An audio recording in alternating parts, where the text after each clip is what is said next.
ఇప్పుడే జీ5 app download చేయండి. చూడండి మీ ఫేవరెట్ టీవీ షోస్ ఎప్పుడైనా ఎక్కడైనా. మనం ఎంతో ఆశతో వచ్చాం.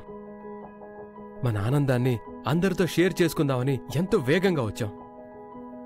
ఇలా అవుతుందని అనుకోలేదు. ఇప్పుడు ఏమైపోయింది బావా? మనం చెప్పబోయే నిజం, మన వాళ్ళల్లో మనం చూడాలనుకున్న సంతోషం కాసేపు వాయిదా పడింది, అంతే కదా? అంతకు మించి ఏమైపోయింది? కాసేపు ఎదురుచూద్దాం.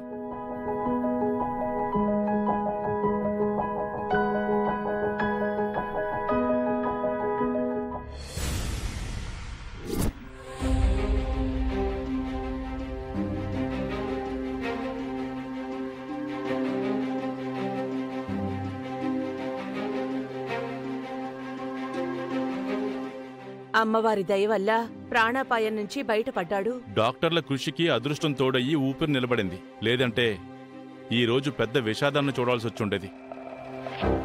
నానమ్మా, పెద్దనాన్నకి ఇలాంటి పరిస్థితి రావడానికి కారణం ఆ అక్షయ్ కాబట్టి దాన్ని మాత్రం క్షమించకూడదు.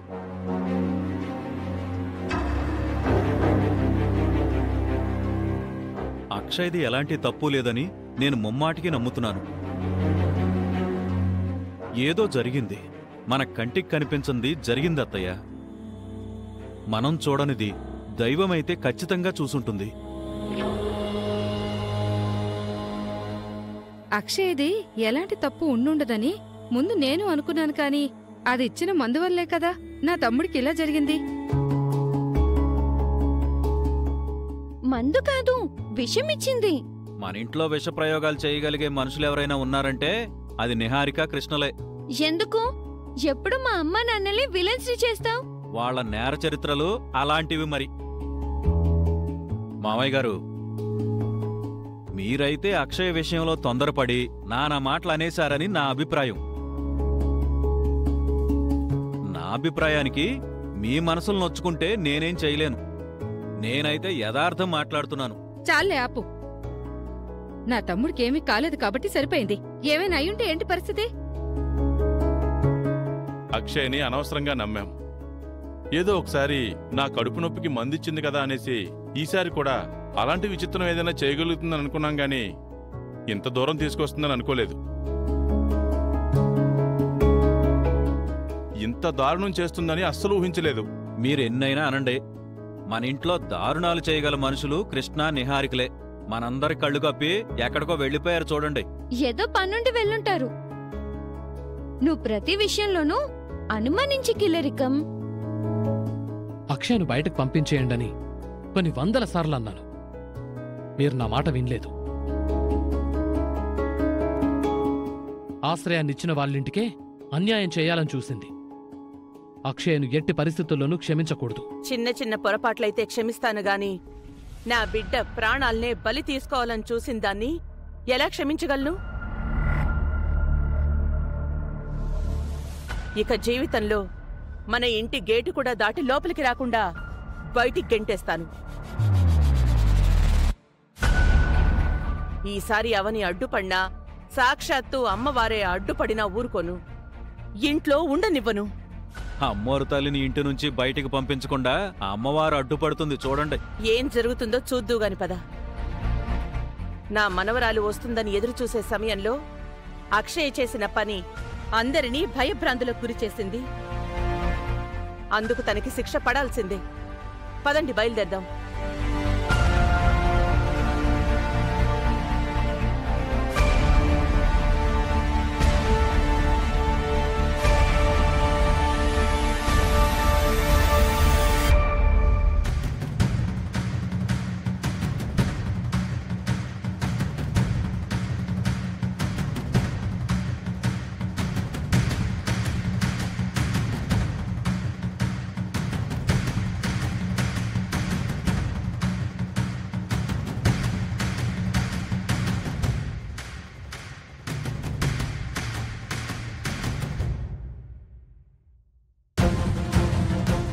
నేను తొందరగా సిటీ నుంచి బయటపడాలి, కానీ ఏ ఊరు వెళ్ళాలో ఎలా వెళ్ళాలో తెలియడం లేదు.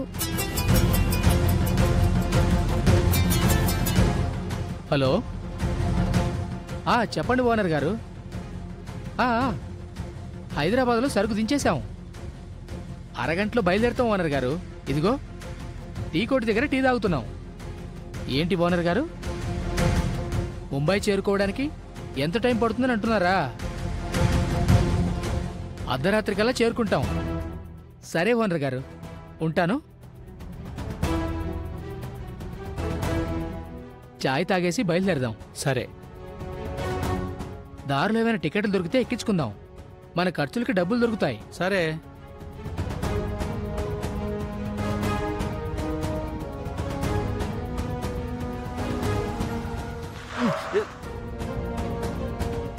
మళ్ళీ ఏమైంది? ఎందుకు ఆపావు?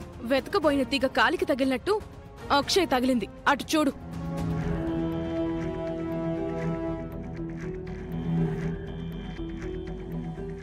ఇంటి దగ్గర ఉంటుందనుకుంటే బ్యాగు పట్టుకుని బయటకు వచ్చేసిందేంటి? బంగారం, మన కారులో వేసుకుని ఎక్కడైనా కొండలోకి తీసుకెళ్లి పని ఫినిష్ చేద్దామా?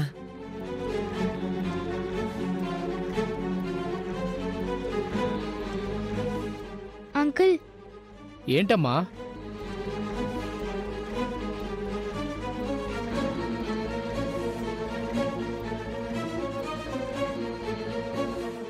మీరు ముంబై వెళ్తున్నారు కదా?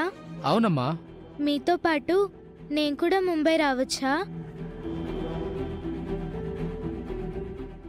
ఇదేంటి బంగారం, ఇది హైదరాబాద్ టు ముంబై అంటోంది? మీ అమ్మ తిట్టిన తిట్లు బాగా పనిచేశాయి. అందుకే దురాలోచన తీసుకుని దూరంగా వెళ్ళిపోవాలని నిర్ణయం తీసుకుంది. రావచ్చా అంకుల్? చిన్నపిల్లవి, అంత దూరం ఎందుకు రావాలనుకుంటున్నావు? అవన్నీ చెప్పుకోలేను. నన్ను తీసుకువెళ్ళండి ప్లీజ్. మరి డబ్బులిస్తావా? నా దగ్గర డబ్బులు లేవు అంకుల్. మరి ఫ్రీగా ఎలా తీసుకెళ్తావు అనుకుంటున్నావు? కుదరదు. Please uncle. కుదరదని చెప్పాను కదా.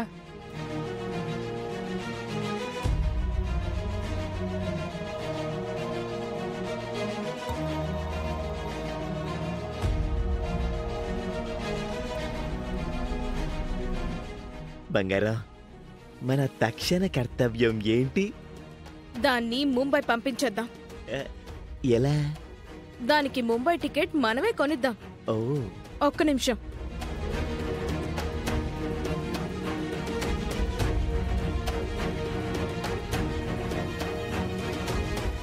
పద. పదన్నా. భయ్యా, మీతో కాస్త మాట్లాడాలి. కొంచెం పక్కకొస్తారా? దేని గురించి? చెప్తాంలే, రండి రండి రండి.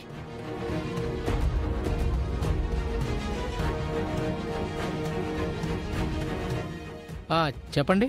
ముంబై తీసుకెళ్ళమని ఓ పాప వచ్చి అడిగింది కదా, ఆ పాపని మీరు ముంబై తీసుకెళ్లి వదిలేయండి. ఆ పని చేసేందుకు మీకు డబ్బులిస్తాను. చిన్నపిల్ల కదండి, అలా ఎలా వదిలేయాలి? మీకు డబ్బులు కావాలా, కారణాలు కావాలా? డబ్బులే కావాలి. అయితే తీసుకొని చెప్పింది చెయ్యండి.